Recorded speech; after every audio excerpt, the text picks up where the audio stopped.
The information in this podcast is current on the day of recording. It is general advice only and does not take your personal situation into account. It may not be suitable for you. Good morning, everybody. My name's John Addis. I'm the editor and founder of Intelligent Investor, and I have with me here again this morning James Carlisle to talk about kitchen appliances. James, what kind of Breville products do you have in your kitchen? Oh, mate, I've got a few. Now, you know we've only got 20 minutes for this, so just keep it short.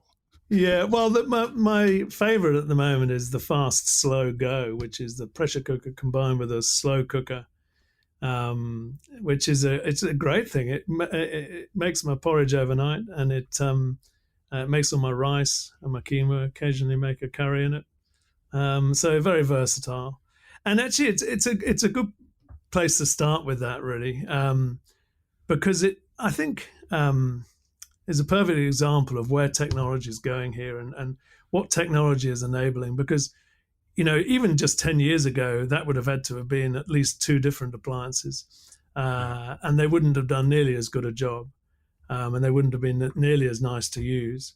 And so technology is really driving huge change in what's possible to achieve in the kitchen with a benchtop appliance, and also the cost in producing those things. You probably could have produced this machine. Technology was probably there to produce it 20 years ago, but it couldn't possibly have been done cost effectively. And so now with improvements in manufacturing technology and just technology and you know, and what you're able to do on a PCB and with the chips that go into these things, you wouldn't have thought of putting that many chips into a kitchen appliance 10 years ago. You know, so there's a real tech wave, I think, which they're riding.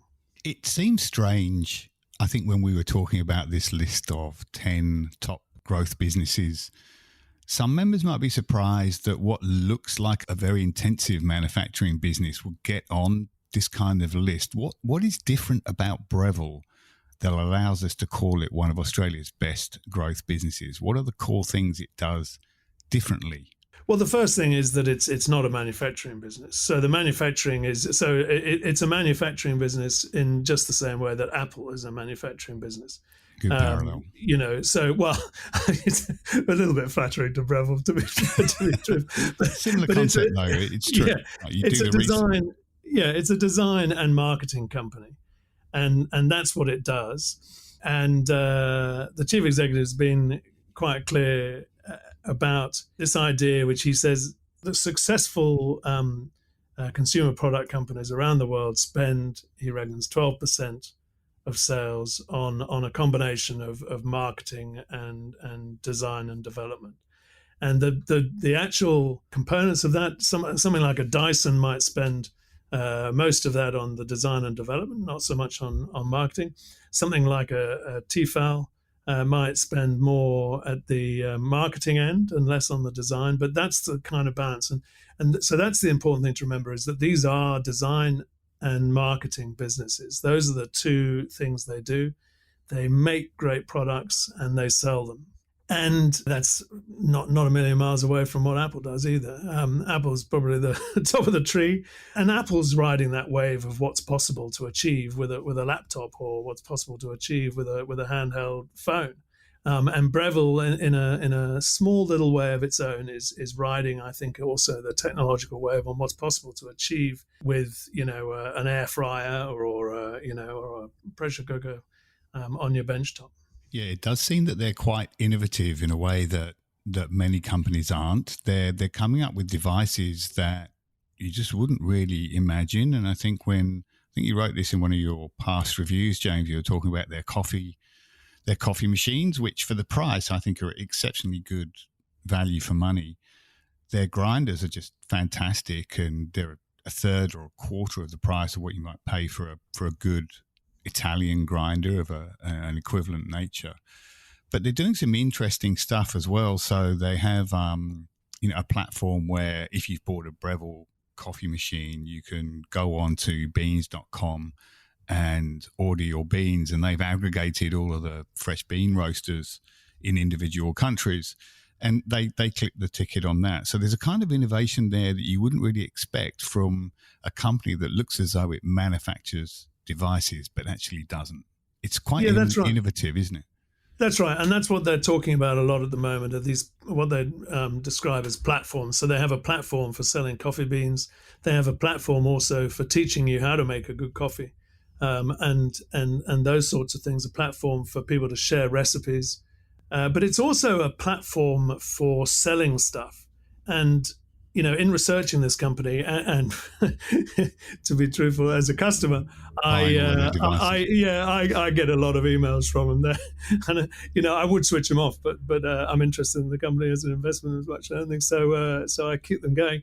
And the other day, I got an email with a whole range of their kitchen equipment. So they've started doing a lot of their equipment in different colors. Quite nice. They look a bit like the sort of Smeg range, if you know what I mean by that. Yeah. The sort of Retro. Slightly retro, ceramic-y style sort of coatings, powder coatings. Yeah. And I got an email with a bunch of appliances, toasters and kettles and the like, in a sort of Aboriginal sort of design, sort of Aboriginal art design, sort of browns and some sort of we all know what it sort of looks like, but it's a bit of a fad and I can't bear this. I couldn't imagine having something like that. I think my wife would not appreciate it on the kitchen benchtop, much as we're fans of Aboriginal art. But it just shows what that platform, that design and manufacturing platform. Again, you couldn't just switch a manufacturing line, a production line over to do a different sort of design 20 years ago. Now you can flick a switch and suddenly you've got a different color coming off, you've got a different design print on the appliance, and they can put some marketing around that. And so they've sort of developed a platform for selling stuff, for marketing stuff. And this goes back to this idea that you got your 12% and you share that out between your design and your marketing. But you build these platforms which enable you to roll out products very quickly. The platform involves the sort of back end mechanics of a website and all that sort of stuff, and the manuals and service and all that, so that you can then roll into a new territory just almost by flicking a switch, maybe getting a translator to translate some some product manuals, and but the sort of guts of it is there. And it used to be, a few years ago, it was a major business to go into a new territory. Now they do it very, it's quite straightforward. Quite straightforward. Yeah. Korea, I think, is next on the list, so that'll be an interesting one to watch. The company has been quite successful in growing revenue over the past 4 or 5 years. There seemed to be a switch probably 6 or 7 years ago when the new CEO came on board. What has he done differently that has accelerated growth in this company? Well, it's I think mainly that switch to increase. So they were running at I think more like 8% total sales, marketing and design, and he's boosted that up to closer to the 12%. He's also brought the sales back from, so the go-to-market, as it's known, it was through distributors in Europe, and he's brought that back to a direct selling model in Europe, which has improved sales greatly there, and really that enables the platform thing a lot better. So it's just good management essentially. It's this recognition that the company has to keep keep everything going in a design and marketing term, and also that it wants to have control over its selling. Yeah, and that does go back to the importance of brand in this business. If you are investing in an innovative, attractive product range, and you're investing 11 or 12% of revenue into R&D, and eventually that does show up in customers thinking, well, I'm just going to buy Breville because I can trust that brand. Do you think Breville's at that point now? It's very close to it. It's very close to it with me. It's a funny thing, actually. It's definitely made it with you, I think. Well, except that I broke ranks the other day. I'll tell you the story, actually, because it's interesting. And it makes another point about this business, which is that because there's so much growth for everybody, and they're sort of building their own market through design development. Air fryers were barely a thing 5 years ago. You wouldn't even know what they were. And I think it's the case, I think I read somewhere the other day that 40% of American households now have an air fryer.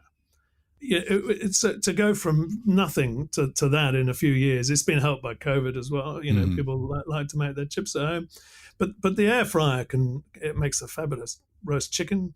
I'll come to that. But anyway, so the point is that in these growth markets, when people are marketing, the marketing it's not like the car market, which is where everyone pours money into marketing, but they're really just trying to take market share from each other. The overall market's actually growing very slowly. This is a sort of market where if one company does a bit of marketing, for an air fryer, for example, then it actually supports sales of everybody else, of air fryers generally. And so I was watching MasterChef the other night. I don't know whether you watch it or whether you. I'm not watching this season, but it's quite good. I'm enjoying this season. But anyway, they had a segment. It's all about selling. It's all about product placement. It's actually quite funny to watch, just in terms of the product placement. It's totally blatant. Yeah, it's just that's right. But they did a whole show on air fryers, and they had to do their best air fryer meal.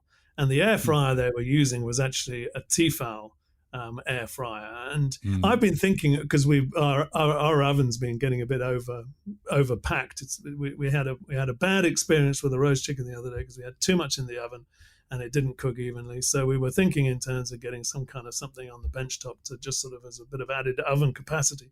Yeah. And I just hadn't quite realized how the air fryer was so versatile. Actually, you do a roast chicken in there. And you can do obviously roast vegetables and all the chips and all those sorts of things. And actually you can make stews and casseroles. I mean, it is pretty much, it's basically just a souped up fan-forced oven. That's what an air fryer is, really. Anyway, so it wasn't a complete impulse purchase is what I'm trying to say. I'm defending myself here. Anyway, very next day I went out and bought one, but it wasn't the Tefal. I did a bit of research, and it wasn't the Breville either. Unfortunately, the Breville couldn't put it in the washing machine, in the dishwasher. So they need to go back to the drawing board with that one, do a bit more design and development. But the Philips it seems to be the top of the range. It's the biggest. You can fit the biggest chicken in there, and it seems to review very well.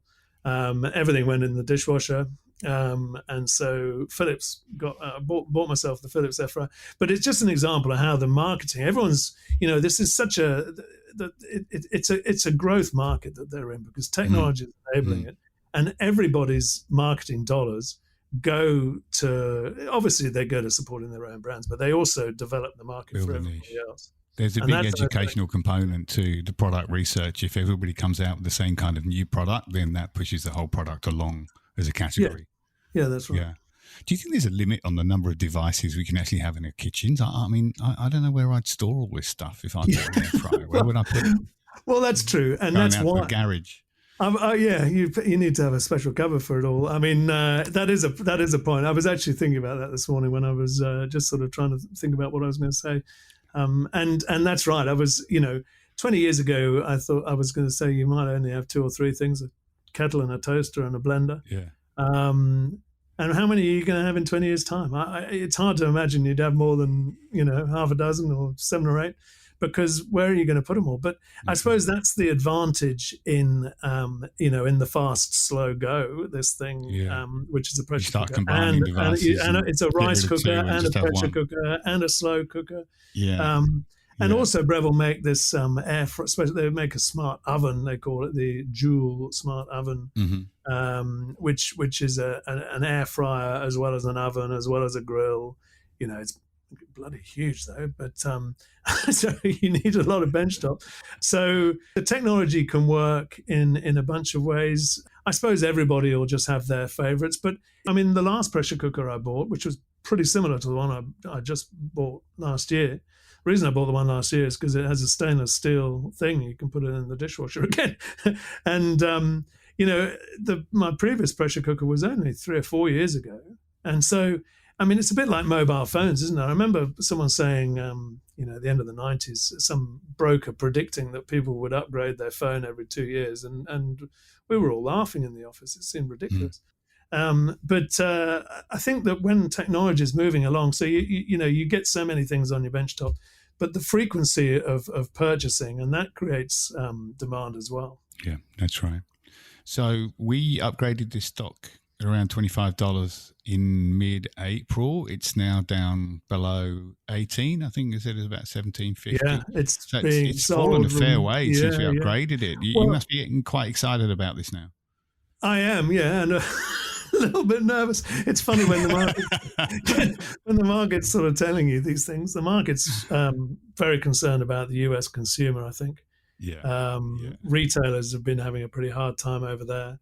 About half of the company's sales are in the US. So and the lockdowns in China, I imagine, the where they in China don't help. That's where that's where they do all their manufacturing. It's down in Shenzhen, I think, which is near Hong Kong. So it had a bit of it had a week odd lockdown February, I think, but it missed out on the whole Shanghai thing. But look, that's a risk, but it's a short-term risk, and they've been deliberately building inventory in order to sort of to cope with that. But I suppose if everyone's worried that then they get lumped with a lot of this inventory if there's a consumer downturn in the US. But the point the company makes is that inventory is not a bad thing for them. This is not a seasonal product. They can sit on an air fryer for a couple of years, and prices are actually going up. So they can build an air fryer and sell it for a couple $100 this year. If they have to hold on to it till next year, they might sell it for $220. So inventory is not such a terrible thing for this sort of company. It's a terrible thing if you're a retailer, a fashion retailer, and you've got your summer gear and no one wants to buy it.